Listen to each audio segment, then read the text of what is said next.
செய்ய போகிறோம். அந்த கேரட் அல்வாவுக்கு தேவையான இன்க்ரீடியன்ட்ஸ்லாம் எடுத்து வச்சாச்சு. இப்போ இந்த கேரட்டை வந்து நம்ம இந்த குக்கரில் போட்டு வேக வச்சோம் அப்படின்னா ஒரு 15 மினிட்ஸ் நம்மளுக்கு சேவ் ஆகும். ஸோ பால் ஊற்றி அதை குக்கரில் ஒரு விசில் வச்சா போதும். ஓகேங்களா? கேரட் எடுத்து குக்கரில் போட்டுக்கலாம். இது வந்து 1 kg கேரட்டு.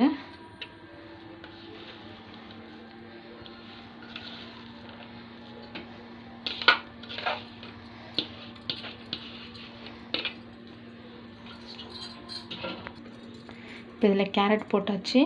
இதில் 1/2 லிட்டர் பால் வந்து காசி ஆற வச்சுருக்கேன். ஸோ அதை எடுத்து இதில் ஊற்றிக்கலாம்.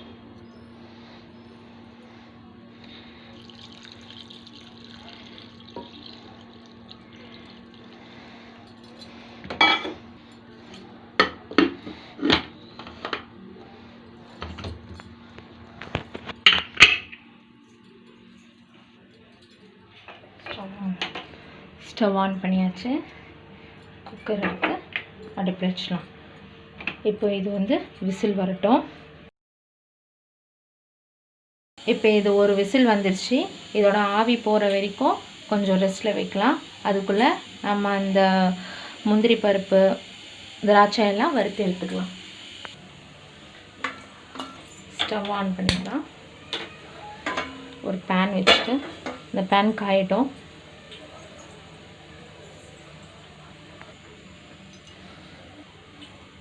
பேன் காஞ்ச உடனே அதில் நெய் விட்டுக்கலாம்.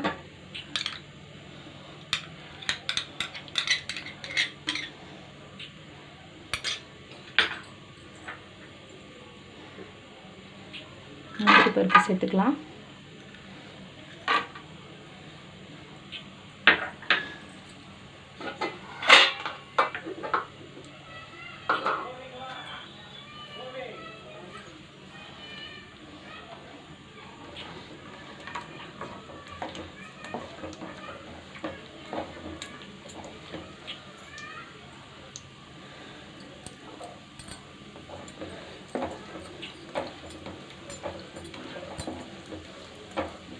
முந்திரி பருப்பு கொஞ்சம் ஃப்ரை ஆகட்டும்.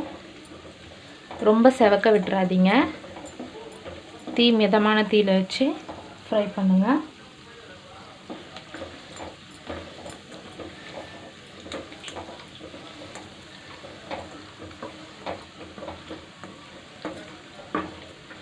இதுலேயே திராட்சை பழம் போட்டுக்கலாம்.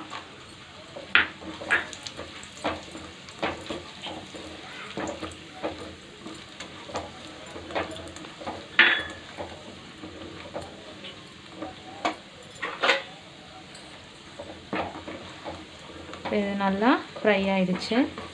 தனியாக எடுத்து வச்சுக்கலாம் இதை. இப்போ இந்த நெய்லேயே தான் நம்ம அந்த கேரட்டு பால் வெந்து இருக்கு இல்லைங்களா, அதை போட போகிறோம். இப்போ இதை ஒரு பிளேட்டில் வாங்கி வச்சிடலாம். இப்போ இது நல்லா பாயில் ஆகிடுச்சு பாருங்கள். நல்லா வெந்திருக்கு. இதை வந்து இந்த நெய்யில் நம்ம போட்டு கொஞ்சம் நேரம் ஃப்ரை பண்ணணும். அந்த பாலெல்லாம் நல்லா வற்றணும்.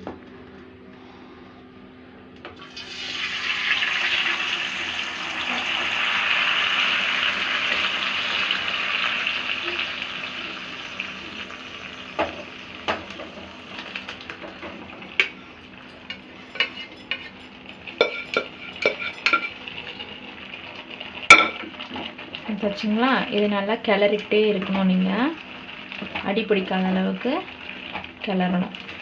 இருக்கிற பால் எல்லாமே வந்து கொஞ்சம் திக்காகும். இந்த பால் வத்துற அளவுக்கு நம்ம இதை கிளறினே இருக்கணும். இதில் இன்னும் கொஞ்சம் வேணும்னா நீங்கள் இந்த பாதாம், பிஸ்தா, டூட்டி ஃப்ரூட்டி இதெல்லாம் ஆட் பண்ணிக்கலாம். அது இன்னும் நல்லா கார்னிஷ் சூப்பராக இருக்கும். குழந்தைங்க ரொம்ப விரும்பி சாப்பிடுவாங்க இதை. இப்போ பாருங்கள், பாலெல்லாம் நல்லா வற்றி இந்த அளவுக்கு திக்காக வந்திருக்கு நம்மளுக்கு. ஸோ இந்த ஸ்டேஜில் நம்ம பவுட்ரு பண்ணி வச்சுருக்க ஏலக்காவை ஆட் பண்ணிக்கலாம்.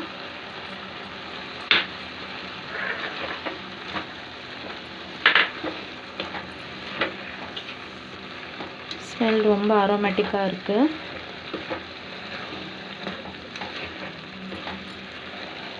ஸோ இப்போ இந்த ஸ்டேஜில் நான் சுகர் 250 கிராம் எடுத்து வச்சுருக்கேன். அந்த சுகர் ஆட் பண்ணிக்கலாம். உங்களுக்கு சுவை கூடவோ குறையவோ உங்களுக்கு தேவைக்கேற்ப நீங்கள் அடிஷ்னலாக ஆட் பண்ணிக்கலாம். இந்த மாதிரி சர்க்கரை போட்ட உடனே இந்த கேரட் இன்னும் கொஞ்சம் இலக ஆரம்பிக்கும். ஸோ நீங்கள் இதையும் கிளறி விட்டுக்கிட்டே இருங்க.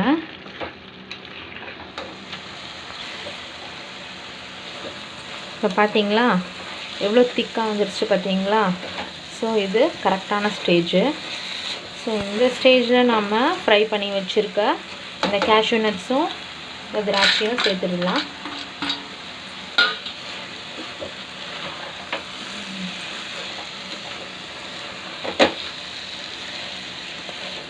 பார்த்தீங்களா அவ்வளோதான், முடிஞ்சிடுச்சு. சுவையான carrot halwa ready. Stove off பண்ணிவிடுங்க. இதை ஒரு சர்விங் பவுலில் ட்ரான்ஸ்ஃபர் பண்ணிக்கோங்க. இது இப்போ கொஞ்சம் ஆறி இருக்கு. ஸோ இது சர்விங் பவுலில் போடுறேன். எங்கள் வீட்டில் ஒரு குட்டி ஜூனியர் ஒருத்தர் இருக்கிறாரு. ஸோ ஃபஸ்ட்டு அவர் தான் டேஸ்ட் பண்ண போகிறாரு. என்ன சொல்கிறாருன்னு பார்க்கலாம். ஆக்சுவலி இந்த டிஷ்ஷு செய்கிறதுக்கான காரணமே அவர் தான் கேட்டுட்டு இருந்தார் 2 நாளாக, கேரட் அல்வா செய்யுங்க மம்மின்ட்டு. இப்போ கொடுக்குறேன், என்ன ரியாக்ட் பண்ணுறாருன்னு பார்க்கலாம். அவருக்கு இந்த நட்ஸ் எல்லாம் ரொம்ப பிடிக்கும். ஒரு ஸ்பூன் ஒன்று போட்டு எடுத்துகிட்டு போகிறேன். ஹாய் சொல்லுங்கள், கை காமிங்க. How are you? என்னது இது? பிடிக்குமா? சரி மம்மி. சூப்பராக இருக்கா? Okay, thank you. லைக் பண்ணுங்க, ஷேர் பண்ணுங்க, சப்ஸ்கிரைப் பண்ணுங்க.